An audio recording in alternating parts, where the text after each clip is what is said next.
ഞങ്ങൾ സമയാസമയങ്ങളിൽ കൂടുന്ന പാർട്ടി കമ്മിറ്റിയിൽ നിന്ന് കൂടിയെന്ന് മാത്രമേ ഉള്ളൂ. ഇതിൻ്റെ ഇടയ്ക്ക് ഉഭയകക്ഷി ചർച്ച നടന്നു. പക്ഷേ സീറ്റിൻ്റെ ധാരണയിൽ ഇതുവരെ എത്തിയിട്ടില്ല.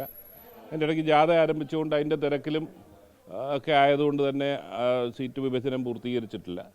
അത് പൂർത്തീകരിക്കുന്ന മുറയ്ക്ക് ബാക്കി കാര്യങ്ങൾ ആലോചിക്കാൻ അതിൻ്റെ പ്രാഥമികമായി തെരഞ്ഞെടുപ്പുമായി ബന്ധപ്പെട്ട് എങ്ങനെ മുന്നോട്ട് പോകണമെന്നുള്ള കാര്യങ്ങൾ ചർച്ച ചെയ്ത് പിരിയുകയായിരുന്നു.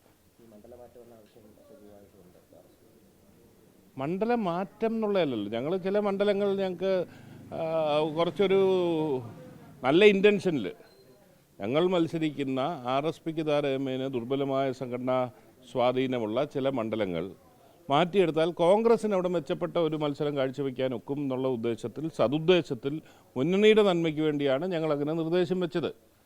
അതിനനുസൃതമായി കോൺഗ്രസ് പ്രതികരിക്കുമെന്നാണ് ഞങ്ങൾ പ്രതീക്ഷിക്കുന്നതും ആഗ്രഹിക്കുന്നതും.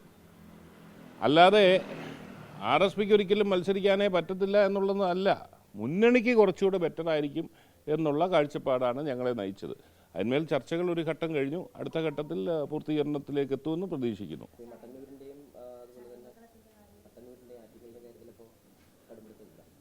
അങ്ങനല്ല ഞങ്ങൾ പറഞ്ഞത്. ഞങ്ങളിപ്പോൾ ഒരു മുന്നണിയിൽ ഉഭയകക്ഷി ചർച്ചയുടെ വിശദാംശങ്ങൾ മൊത്തം മാധ്യമങ്ങളുടെ അടുത്ത് പറഞ്ഞിട്ട് പോകുന്നത് ശരിയല്ലല്ലോ.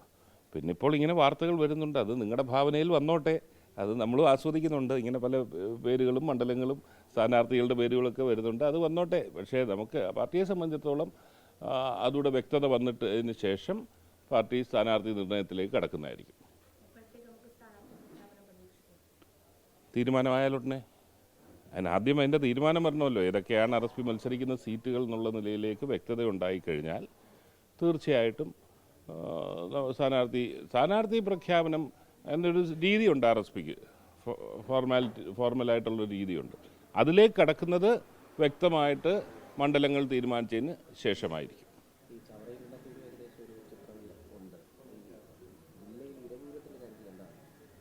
അല്ല, അങ്ങനെ പ്രത്യേകിച്ചില്ല. എരയൂരവും ചവറയും കൊല്ലവും ആണല്ലോ RSP പരമ്പരാഗതമായി മത്സരിച്ചുകൊണ്ടിരുന്നത്. അന്നേരം ഈ 3 മണ്ഡലങ്ങളിലും ഞങ്ങൾ മത്സരിക്കാൻ തയ്യാറെടുത്ത് കഴിഞ്ഞിട്ടുണ്ട്. ഞങ്ങൾ അതിൻ്റെ ഇടയ്ക്ക് ആവശ്യപ്പെട്ടിരുന്നു ഇരയൂരത്തിന് പകരം കൊല്ലം കിട്ടണം എന്നുള്ള നിലയിലേക്ക് ആവശ്യപ്പെട്ടു. കോൺഗ്രസ് അവരുടേതായിട്ടുള്ള ബുദ്ധിമുട്ട് ആ കാര്യത്തിൽ അറിയിച്ചിട്ടുണ്ട്. അതായത് ഈ 3 നിയോജകമണ്ഡലത്തെ സംബന്ധിച്ചിടത്തോളം ഞങ്ങൾ തെരഞ്ഞെടുപ്പ് പ്രവർത്തനമായി മുന്നോട്ട് പോകാനും സ്ഥാനാർത്ഥി നിർണയം ഇതെല്ലാത്തിനും കൂടി വ്യക്തത വന്നതിന് ശേഷം മാത്രം അതിലേക്ക് കടക്കാനുമാണ് തീരുമാനിച്ചിരിക്കുന്നത്.